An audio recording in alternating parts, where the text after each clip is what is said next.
Good afternoon, ladies and gentlemen. It's Mr. Kowalczyk here with another video for business math. Sorry about those boxes to begin. What we are doing today is looking at section 9-4, and we're talking about insurance for your automobile. Now, with insurance for your automobile, there are a few vocab words that I need to first draw your attention to. A few vocab terms. The first thing is your annual base premium. Now, hopefully, many of you already know what the word annual means. Annual is a fancy way of saying yearly. And when we're talking about base premium, when we're talking about the base premium right here that I'm circling in green, what we're talking about is the amount of money that you're going to pay to have your automobile insurance for the whole year. So annual base premium, once again, is the amount of insurance that you're going to have to pay for the whole year. Now, that's just your base premium, your base amount that you're paying. What we will have to do is take that base premium and multiply it times the driver rating factor to get the actual amount for the annual premium. But it's just your base amount before they take a look at your driving record and your driving ability. Now, your annual premium is how much you're going to pay for insurance for the whole year. Your base annual premium is how much you're going to pay before you take into consideration what type of driver you are. But what are the things that make up your annual base premium? What are the things that kind of go into calculating this? Well, there are three different categories or three different sections that you could have. All right. The first thing is liability. Liability is the bare minimum type of coverage you can have for your automobile insurance. You have to have this no matter what. What this means is that you are covered if you are in an accident and you hurt or damage someone else's property. So if you hurt that person, the liability portion of your automobile car insurance will cover their hospital bills. If you damage their car, once again, this purple liability premium is going to pay for their car to get fixed or replaced. Then there's, I'm just going to kind of skip over here to the collision premium. You can get this if you want. You don't have to, but I always get it because what this covers is the different types of accidents that you could be in where damage is done to your car. If your car is damaged while you're driving it, well, the collision premium will help you buy a new car or fix your broke down car. And then there's comprehensive premium. The comprehensive premium is going to cover pretty much all the other stuff that you could want. You know, if you are in an accident and you have to go to a hospital, well, hopefully your comprehensive premium is going to kind of help you out there and pay for some of those bills, if not all of them. So these are the three different parts that make up your annual payment for your car insurance. These are things that can be extremely important, especially if you have a newer, nicer car. And it's, of course, illegal for you to drive without car insurance.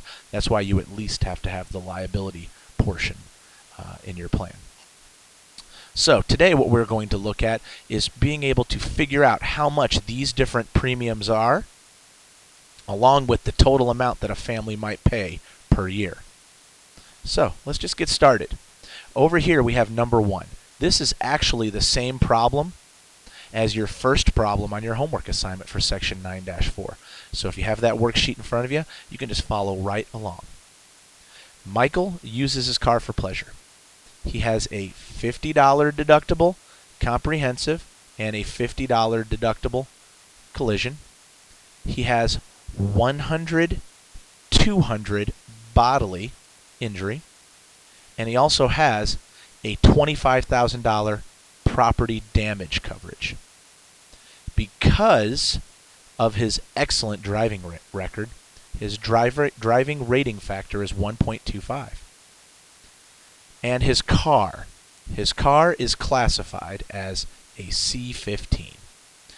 Now, we have to use this information to answer these questions. And the important thing that I want to draw your attention to is for letters D and E, you got to show your work. The cool part is you don't have to for A, B, and C. So with that being said, let's go ahead and look at A. What is the liability premium? Well, in order to do A, what we're going to have to do is look at this section of this fancy chart right here. Once again, this whole section right here that I'm circling in orange. We're got to focus in right there in for the liability premium. Well, the cool part is we have some information from our problem that can help us out here. The first thing we need to know is, hey, what type of property damage coverage do we have? And we know from the blue underlines that we are at $25,000 in property damage coverage. And we also know the bodily injury. The 100/200. So that means our answer is right there in the circle, $252. So I'm going to go ahead and write that in right over here. Excuse me. There we go. Excellent. Let's keep it going down to B. What is the comprehensive premium? Well, for the comprehensive premium, we are going to use this section right here. And I'm trying to be very specific with my circle. We want to use that section right there. And so we have the comprehensive $50 deductible. And what we are going to look for inside that section, is the C and the 15. So we find C, and then of course we find 15. So our answer is $122.80. There we go. Got to do the same thing for the collision. Got to do the same thing for letter C for collision. So once again, we go to C15. C15. All right? $296.80. $296.80. So we've done A, B, and C. If you want, you can circle things like I've been doing. You don't have to. But for letter D and E, we got to show our work. And so for those, once again, please excuse my cough. For those, we are going to go right to step number 4 from over there on the left. For step number 4, what we are going to focus in on is the liability premium of $252 plus the $122.80 plus the $296.80. So, if we take out our handy dandy calculators and we add those up, as you can tell, I'm getting over a cold today. Sorry about that. But you add them up, and what you get is $671.60.